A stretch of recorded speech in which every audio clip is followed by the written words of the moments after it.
Hello friends, यदि आप English grammar जल्द से जल्द सीखना चाहते हैं या आप किसी कॉम्पिटिटिव एग्ज़ाम की तैयारी कर रहे हैं और कम समय पे आप इंग्लिश ग्रामर सीखना चाहते हैं तो आपको ये सीक्वेंस फॉलो करना चाहिए। सबसे पहला आप वर्ब्स पढ़ें, दूसरा टेंस, तीसरा एक्टिव और पैसिव वॉइस और चौथा डायरेक्ट और इनडायरेक्ट स्पीच, जिसको हम लोग नरेशन भी बोलते हैं। आप अगर ये चारों सिलेबस कवर कर लेते हैं तो आप बहुत कम समय में इंग्लिश ग्रामर को कवर कर पाइएगा। तो ठीक है, आज हम शुरू करते हैं वर्ब से। Welcome to my channel simple पढ़ाई।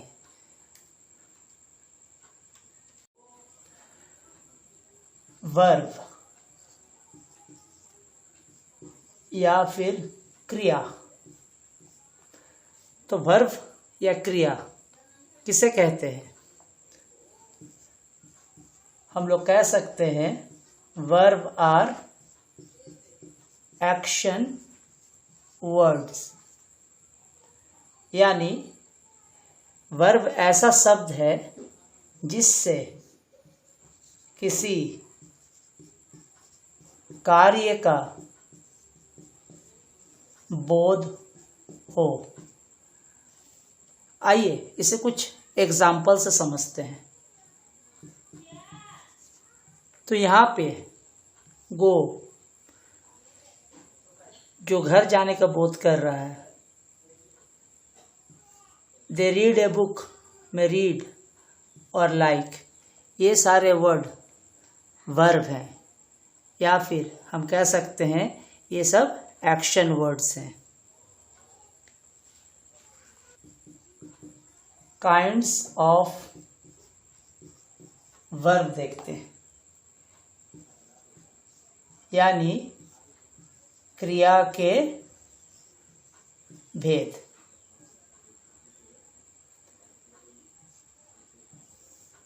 तो मुख्यतः दो प्रकार के वर्ब होते हैं जिसे हम प्रिंसिपल वर्ब या मुख्य क्रिया,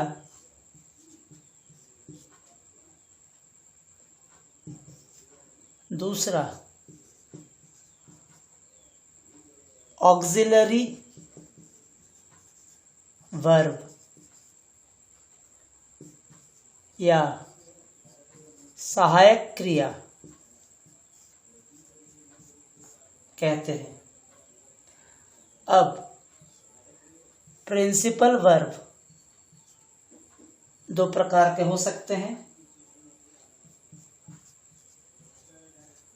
ट्रांजिटिव वर्ब जिसे हम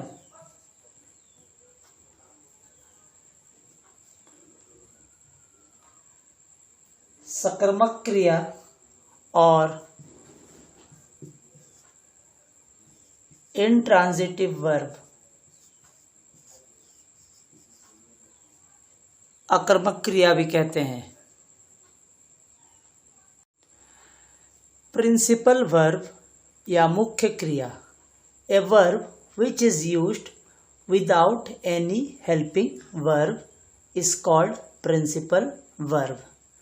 इसे एग्जाम्पल से समझते हैं।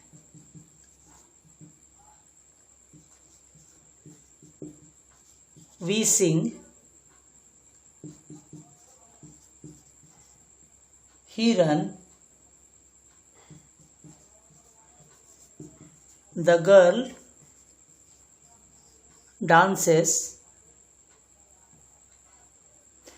यहाँ पे sing, run और dances सिर्फ एक ही वर्ब का यूज हुआ है, a verb which is used without any helping verb. यहाँ पे और कोई दूसरा वर्ब नहीं यूज हुआ है, तो ऐसे वर्ब को हम लोग प्रिंसिपल वर्ब कहते हैं। ऑक्सिलरी वर्ब या सहायक क्रिया। A verb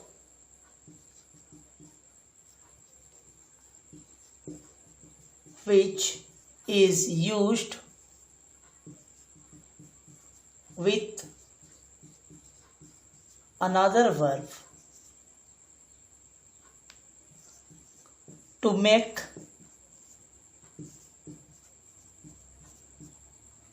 tense, forming questions, etc. is called auxiliary verb।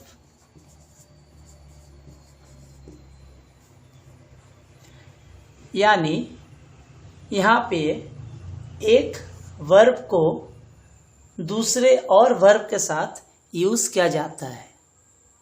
चलिए कुछ एग्जाम्पल से इसे समझते हैं। तो यहाँ पे प्लेइंग, रीडिंग और रिटन वर्ब है,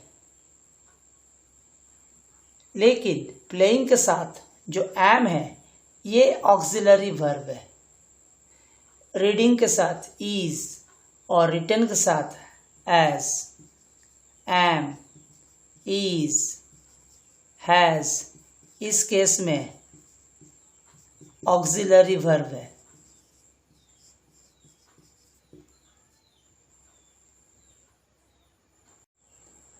आइए समझते हैं ट्रांजिटिव वर्ब या सक्रमक क्रिया। A verb that requires an object to complete its meaning is called transitive verb. यानी ऐसा verb that requires an object to complete its meaning is called transitive verb.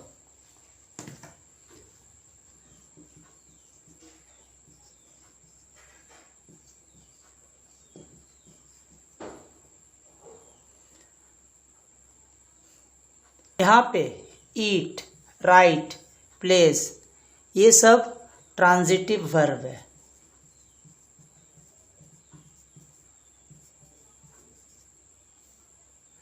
क्योंकि इनको ये सेंटेंस को कंप्लीट करने के लिए एक ऑब्जेक्ट की आवश्यकता पड़ती है। जैसे आई ईट अ मैंगो, ए मैंगो यहाँ पे ऑब्जेक्ट है। वी राइट लेटर्स, लेटर एक ऑब्जेक्ट है। ही प्लेज फुटबॉल, तो प्लेज फुटबॉल, फुटबॉल एक ऑब्जेक्ट है। तो जिस वर्ब को ऑब्जेक्ट की आवश्यकता पड़ती है ऐसे वर्ब को हम लोग ट्रांजिटिव वर्ब कहते हैं।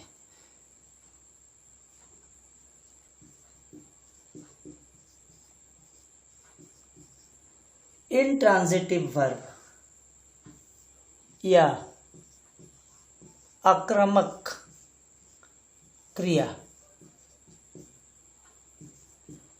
A verb which do not requires an object to complete its meaning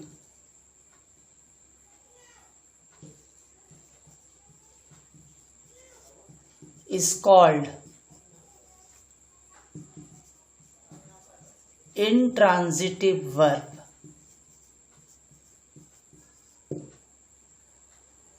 A verb which do not requires an object। intransitive verb को ऑब्जेक्ट की आवश्यकता नहीं पड़ती है। चलिए कुछ एग्जाम्पल देखते हैं। फ्लाई, बार्क्स, स्लीप्स, ये सब ऐसे वर्ब हैं जिन्हें ऑब्जेक्ट की आवश्यकता नहीं पड़ती। No object is required. Sentence के पूरे मीनिंग को बोलने के लिए इन वर्ब को ऑब्जेक्ट की आवश्यकता नहीं पड़ती है। तो यहाँ पे फ्लाई, बार्क्स और स्लीप्स एक इंट्रांजिटिव वर्ब है। अब हम लोग पढ़ेंगे डिफरेंट वर्ब फॉर्म्स, क्रिया के रूप। क्योंकि हम लोग स्पेसिफिकली कम समय में ज़्यादा सीखने का प्रयास कर रहे हैं, तो इस टॉपिक को समझना बहुत ही आवश्यक है। वर्ब फॉर्म, क्रिया के रूप, मुख्यतः 5 प्रकार के होते हैं, जिसे हम वर्ब 1, वर्ब 2, वर्ब 3, वर्ब 4 और वर्ब 5। वर्ब 1 होता है बेस फॉर्म। बेस फॉर्म यानी वर्ब का ओरिजिनल फॉर्म, ओरिजिनल फॉर्म। दूसरा होता है पास्ट फॉर्म ऑफ वर्ब, क्रिया का पास्ट फॉर्म। तीसरा होता है past participle form of verb. V4 होता है ING फॉर्म ऑफ वर्ब, यानी किसी वर्ब में ING ऐड कर देना, जैसे कि प्ले का प्लेइंग, राइट का राइटिंग। और लास्ट वर्ब 5,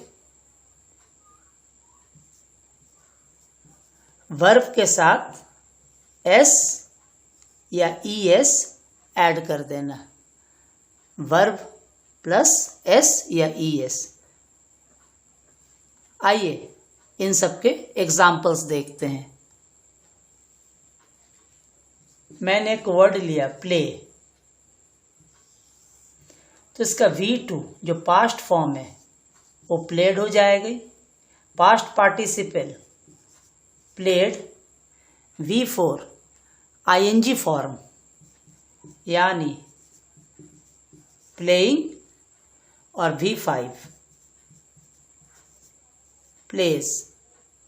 एक दूसरा एग्जाम्पल लेते हैं। जो बेस फॉर्म है write, past form wrote, past participle form written. V4 ING form writing.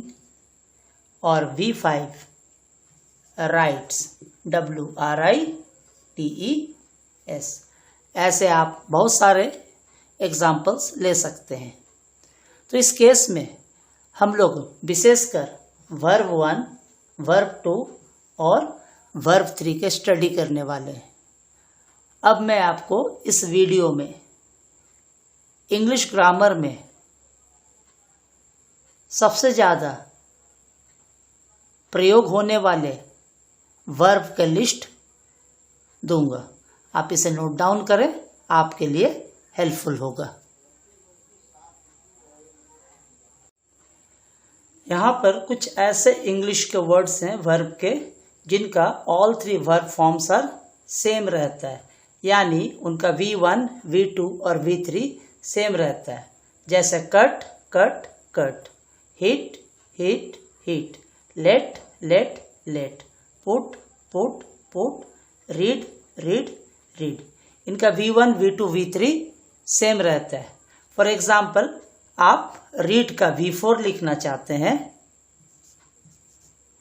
V4, तो आप ING फॉर्म लिख सकते हैं। और यदि आप V5 लिखना चाहते हैं तो आप रीड्स लिख सकते हैं।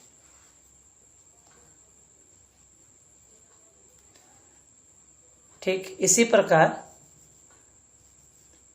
आप अगर कट का V4 लिखना चाहते हैं तो कट का कटिंग और V5 कट का कट्स। सिमिलरली अगर आप हिट का V4 लिखना चाहते हैं तो आप ING यूज कर सकते हैं और यहाँ पे S का प्रयोग कर सकते हैं। कुछ ऐसा वर्ब देखते हैं जिनका 2 वर्ब फॉर्म्स आर सेम और ये काफ़ी फ्रीक्वेंटली ये वर्ड यूज होते हैं इंग्लिश ग्रामर में, तो आप इसे प्लीज नोट डाउन कर लें। Become, became, become, bring, brought, brought, buy, bought, bought, catch, caught, caught, feel, felt, felt, find, found, found,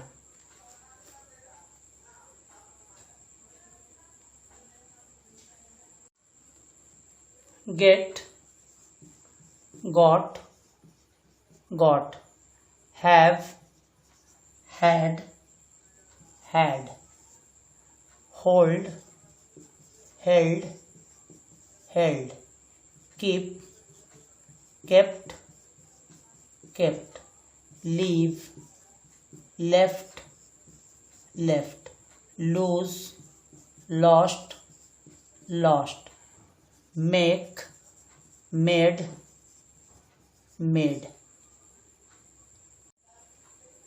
meet, met, met, pay, paid, paid, run, ran, run, say, said, said, sit, sat, sat, stand, stood, stood, sell, sold, sold, strike, struck, struck, teach, taught, taught, tell, told, told, win, own, own. These are the most important verbs where all 3 verb forms are different. तो आप please इसे note down करें। begin, began, begun, break, broke, broken, do, did, done, drink, drank, drunk, eat, ate, eaten, fall, fell, fallen, forget, forgot, forgotten, give, gave, given, go, went, gone, know, knew, known, ring, rang, rung, see, saw, seen, sing, sang, sung, speak, spoke, spoken, still, stole, stolen, take, took, taken, tear, torn, tear, tore, torn, write, wrote, written. Please note down all the words. This is the last part of the topic, be form of the verb. Be form of the verb का present form am, is, are हो सकता है। am को हम लोग I के साथ use करेंगे, is को सिंगुलर और आर को प्लूरल के साथ। इसी तरह past form of be was या फिर वेर, वाज को सिंगुलर के साथ और वेर को प्लूरल के साथ। प्रेजेंट फॉर्म बी का प्रेजेंट फॉर्म बिंग होता है और past form been. I hope आपको ये वीडियो हेल्पफुल रहा, आपको वर्ब समझ में आए तो प्लीज़ मुझे सपोर्ट करें। मेरे चैनल सिंपल पढ़ाई को लाइक करें, शेयर करें और सब्सक्राइब करें।